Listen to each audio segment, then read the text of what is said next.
Welcome to Public Health on Call, a podcast from the Johns Hopkins Bloomberg School of Public Health, where we bring evidence, experience, and perspective to make sense of today's leading health challenges.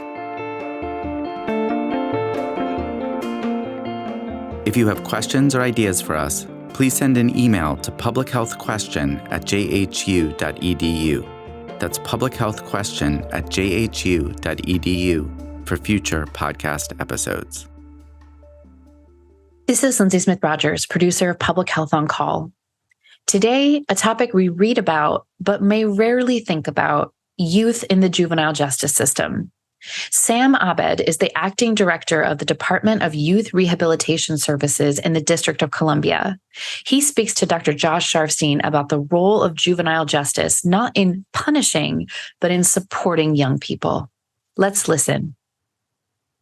Sam Abed, thank you so much for joining me in Public Health on Call. We're going to talk about juvenile justice, which is a term we hear from time to time, often when there's a young person in the news accused of a crime, but not many of us know much about it, and I'll count myself in that group. You have been leading juvenile justice systems for many years, and I want to talk to you about what that's like and what it really means to engage with and try to support these kids and their families.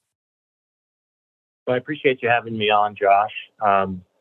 If I could just, beg your indulgence and speak freely about what I think about the juvenile justice system and maybe how it's perceived. I think that the perceptions in the community are really shaped by the media, and the most sensational acts that get publicized in the news kind of inform people that, oh, this is what somebody in the juvenile justice system is like. When in reality, the majority of the kids that we see actually commit lower level offenses, misdemeanor type offenses, property crimes, and even sometimes assaultive crimes. But I think the key for a developmentally informed juvenile justice system is to really understand that adolescent youth are not fully developed. Their brains aren't fully developed. They act very impulsively. They don't understand the consequences of their actions when they're in the moment. And we have to look at what they're doing. For example, when I started in 2011, the most common offense that a youth was incarcerated for was misdemeanor assault. And misdemeanor assault is generally when kids fight. And while that is a crime and we have every interest in deterring kids from behaving that way, it is also developmentally normal for a young person to engage in that kind of behavior. And so we have to be really careful about how we respond and how the system responds to things that are normal for young people to engage in. And one of the things that is a hallmark of that sort of developmental model is understanding that young people also have a very heightened sense of awareness around fairness. And anyone that has children will have probably heard that argument from them. That's not fair, Dad. That's not fair, Mom, when you impose some kind of punishment or consequence for something that they do. And so a juvenile justice system needs to objectively be fair, but also needs to be perceived as fair by the young person. Because if they don't perceive us as acting fairly, then they don't engage the way that we need them to engage to deter that behavior. So sounds like you've been waiting to have this conversation for a little while. Yes. It's not often that we get the long form where we can actually talk out the issues. It's usually a 30-second snippet on the news, and they get to choose what gets published. So tell me a little bit more about the young people that are involved in juvenile justice and what their story is. So the young people in our system are the kids you see in your community every day. Anybody can end up in our system. One of the things that I always try to preach to my staff is that we need to have a system that we would feel comfortable for our kids being in, that this system would take care of them in a way that we'd be okay with. And, kids can reach us from many different ways, but typically they have been, I don't want to say that they've been failed by other systems, but there have been challenges that other systems have not been able to deal with adequately. And a typical kid, particularly in the deepest part of our system, will have been dislocated from school for an extended period of time, and people just stop checking on them. And when they are home without any kind of supervision, adult supervision, a lot of other things can happen and build on that. They also tend to have a higher incidence of experiencing poverty or experiencing homelessness in their families. And they may also have behavioral health issues, substance use issues in their families that shape the way that they view society and the way that they act. So they come to us usually after a lot of other systems have had a chance to touch them, and we're sort of the end of the line. I'm picking up that at the end of the line, the answer isn't always just punishment for you. That you're not looking at these kids as bad kids. You're looking at these kids as kids who have suffered tremendously already, and you're trying to figure out how to turn things around for them. Is that fair? Absolutely. Absolutely. Every kid that comes to our system deserves our best efforts. I believe every one of them is redeemable. We're not always successful in turning them around, at least not right away. But I believe in the long term, most of them do actually get things together and really do well in their lives as adults. Now, juvenile justice systems have been criticized on many grounds. That they lock too many kids up. That's one criticism. That it's a stop on the school to prison pipeline. That by the very actions that you take that may be punitive, it actually makes things worse for kids. How do you think about those kinds of criticisms? What do you try to do to not fall into those situations? Well, I think historically those criticisms have been true. There has been a tremendous overuse of incarceration, not just in the juvenile system, but in the adult space as well. Historically, there have been massive race inequities that I think are perpetrated by the policies in our systems and in the laws that we have. And so in order to sort of counteract that, we have to be very intentional about how we set up our system, look at kids as individuals, not as their demographic groups, tailor our interventions to those individual youth and their families, and really look at their families holistically, not to just slice them up into their component pieces and expect each system to somehow, if you fix their piece, the whole will be better.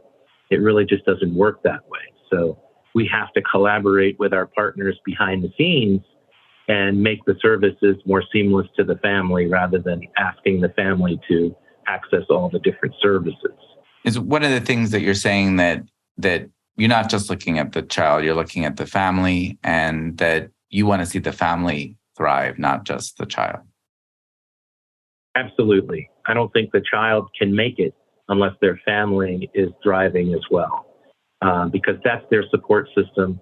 And ultimately, when they leave our supervision or they leave our care, that's who's going to be with them. And so if we don't address the challenges that they're facing, then they're going to fall into the same sort of traps. What kinds of services and supports do families typically need? Families can need a lot of things. Some of those services are again, from those other agencies. If you've got mom or dad that's using substance use interdictions are certainly things that they would need.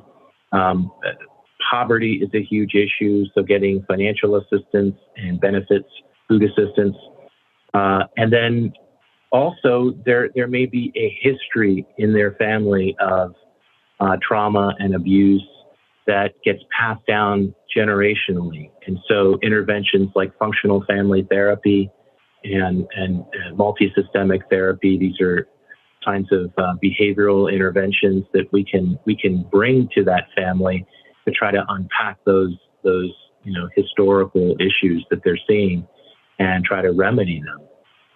So we've all read about, stories of young people who've been accused of crimes and things just seem to get worse. What would be a story of a child who engages with juvenile justice and them and their family winds up better for it? Oh man, there's a lot of those, and one of the real bright spots of my career and sort of being in this business as long as I have is I've had the pleasure of running into young people in the community that have been through my system, and every single time I have seen or engaged a young person in the community, I've never felt threatened or in any kind of risk. All they want to do is tell me about how well they're doing, that they graduated from high school, or that they got an advanced degree, or that they have a family now that they're supporting, and they would show me pictures of their kids. It is a very positive thing. But I have a number of examples of young people that I met. I don't want to, I can't name any names, but there's one in particular that I met in 2011. And he was struggling in high school. Of course, he had, committed an offense that put him into our system. A couple of years after I first met him, he reached back out to me to tell me that he graduated from high school. And it was wonderful that he did. And he actually had really good grades and that he had been accepted into college. 4 years later, he messaged me again and advised me that he had finished college with high honors and that he was going for a job, actually in the federal government. And after a few bumps, because they had some concerns about his past, he was eventually hired, and he served overseas in the Peace Corps. And when he came back after, I think it's 2 years of service, it's either 2 or 3 years of service, he again reached out to me and spoke to me in perfect, fluent Spanish. I only know enough Spanish to get in trouble, but I can recognize the accent. And this young person has been just, thriving and doing really well. And I know that there are many other examples like that. Those don't usually get published. Yeah. And did it cross your mind that you may be working for him someday? Oh, absolutely. I could be. He is very talented, and he is going to be a extraordinary leader. He's already showing great leadership skills, and there are so many others. There's a young lady I know, same kind of story, where she was incarcerated, has come out, has been in multiple really, really high level jobs. She's got a daughter. Just extraordinary achievements of anyone, much less if you said, oh, they started out in the JJ system. You or I would be proud if that was our kid, seeing how they've accomplished, as they've acquitted themselves, and how they're now, some of them raising their own families and just doing a marvelous job. Well, I was going to ask you, how is it that you stick with this work year after year? But the way you have sort of lit up talking about these examples, I think I know your answer to that. So I'm going to ask you a different question, which is, now that you have the mic, that people are not just asking you, a 30-second soundbite on the news, what do you think the rest of society needs to do to support the young people that you've seen day in and day out for nearly 20 years? What would you like us to know about how to support not only juvenile justice systems, but reduce the need for them in the first place? So I think that, I guess the first thing I would say is to have patience. Young people in their teenage years are going to make a lot of mistakes, and we have to have some patience with them and give them some grace and allow them to have opportunities to redeem themselves. The best thing anyone can do, there's a program called community conferencing, and what they do is when an offense happens, they'll bring the youthful offender together with the victim and members of the community, and they will have a meeting together. And at that meeting, they will actually discuss what happened and the impact it was on the victim, and and they'll come to a resolution about how do we fix this harm in the community and repair the relationship. And so everybody then comes to this agreement and signs off on, like, here's what we're going to do. And so many times I'll say air quotes, victim will have seen another side of this young person. And the resolution that they come up with is, I need to start a community football team or a community sports team because there's just not enough activities to keep young people busy. And they just need some, engagement, some community engagement. And so I think staying in touch with our kids, being engaged with them. And don't write them off. I hear you saying don't write them off. Absolutely. Don't write them off. Make them part of everything that you're doing. Even if they're not good at something at first, just give them a chance and let them learn and let them grow. And I think we can head off a lot of problems doing that. Sam Abed, thank you so much for joining me in Public Health on Call and for everything that you have done in your career and continue to do to turn things around for young people. Well, thank you so much for having me, Josh. It's been a pleasure to see you.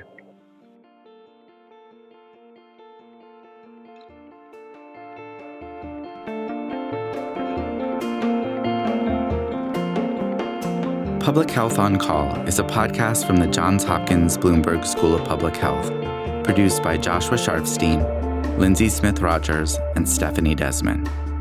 Audio production by J.B. Arbogast, Holly Cardinale, Philip Porter, Spencer Greer, and Matthew Martin, with support from Chip Hickey.